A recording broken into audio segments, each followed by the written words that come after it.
Climate change is here, it is terrifying, and it is just the beginning. The era of global warming has ended, the era of global boiling has arrived. The problem is that those who need to make the decisions are kicking the can down the road. For millions, home is now the side of the road or a hastily thrown together camp. Our fossil fuel addiction is a Frankenstein monster, sparing nothing and no one. Hundreds of people have died in Mozambique, Zimbabwe and Malawi following the worst cyclone to hit that region in a generation. We mustn't engage in new fossil fuel because the world can't tolerate it. We need to get a strong political signal that the world is ready to call for the end of fossil fuel era. This is a moment of existential crisis, in fact. You cannot adapt to starvation. You cannot adapt to extinction.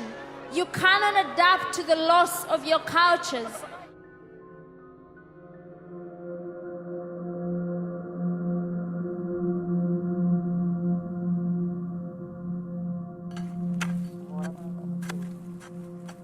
People caught in crisis have contributed least to global warming. Their carbon footprint is minuscule. They don't drive cars, they don't take planes. They have the least resource base in order to deal with the impacts that climate change is bringing. I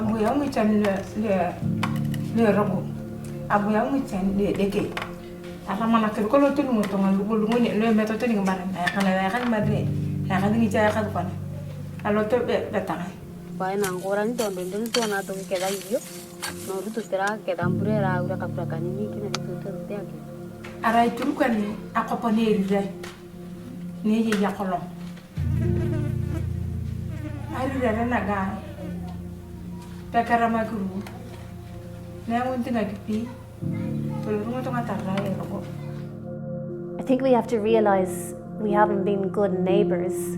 What we've done in this part of the world has caused damage in another part of the world.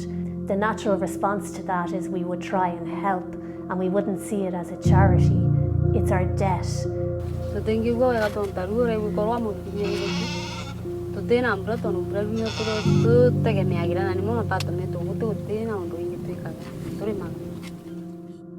We've definitely seen increased frequency, intensity, unpredictability and geographic spread across climate events.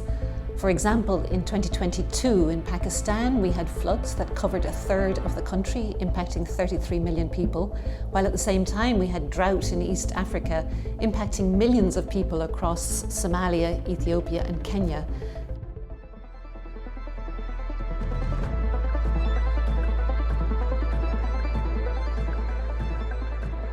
Being angry, I think, is an understatement. We are agitated because we are facing challenges that we did not cause. And we know who caused it, and no one is really paying attention. And we believe that polluters must pay for the loss, for the damage that we are experiencing. And also we believe that profiteers who are profiting, making a profit from the emissions, they should also be made to pay.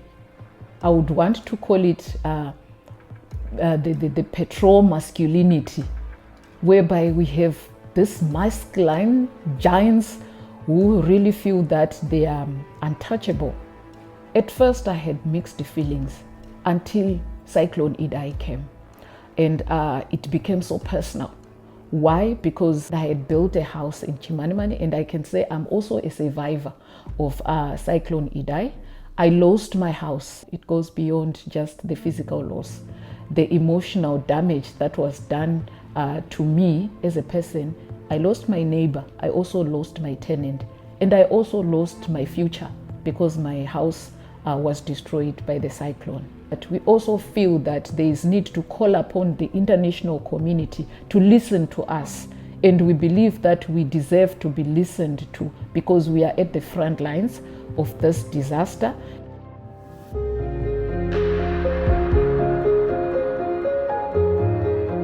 We all know that fossil fuels, that is oil, gas and coal, are the primary drivers of the climate crisis. Unless and until we deal with the cause of the problem, we will not be able to avert the climate crisis that we are facing at this moment. 50 years ago, they knew that their product is going to cause the climate crisis.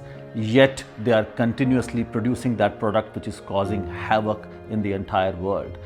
At the same time, they are not only spreading disinformation, they're also influencing climate policy so that they don't feel the pressure of going out of business and moving away from fossil fuels. Let's look at the amount of wealth they have generated from extracting fossil fuels. And that wealth gave them so much of power to buy politicians and work with them to influence policies, to not only cause disinformation but also delay climate action. And they have promoted this narrative that no development can happen without fossil fuels, which we know is a sham. And that's why we need regulation, a new global framework that holds them to account so that we can transition away from fossil fuels to a much greener, cleaner world. So for Ireland, it's about committing to just transition, no expansion of and use of fossil fuels, and phasing out, but also supporting other developing countries. So it's also time for Ireland to demonstrate that solidarity with the global south, which is not responsible for the climate crisis, yet is on the front line and facing the brunt of it.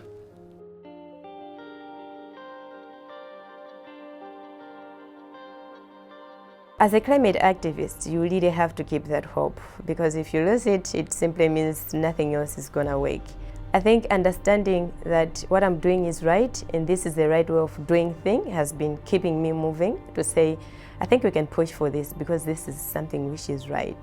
Globally, we are all affected by climate change. That's why we are saying it's a global issue. And we are in this all together, but I think the responsibilities have also to differ if we go back to the historical element to say who really contributed much. So it is unfair to be suffering to something that you have not really contributed to.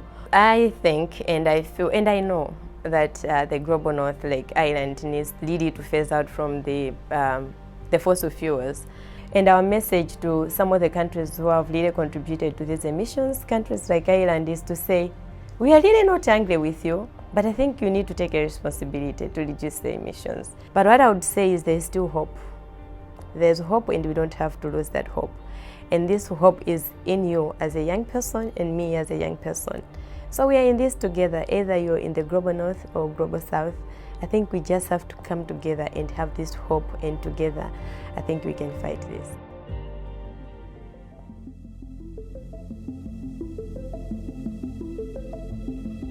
This is Rwanda.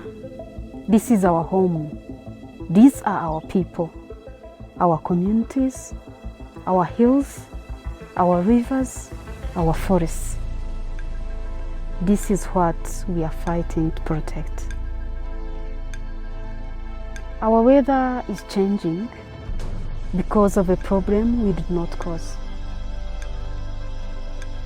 The climate is breaking down and our people are on the front lines. Landslides, flooding, erosion, our community is suffering. People are losing their homes, their income, their lives. But my people are strong and resilient, and we are coming together to fight for our future. We are standing up and making our voices heard. But with the climate crisis, we don't have time to waste. And Ireland can support us in our struggle. People power can work if we all come together to fight for climate justice. Will you stand together with us?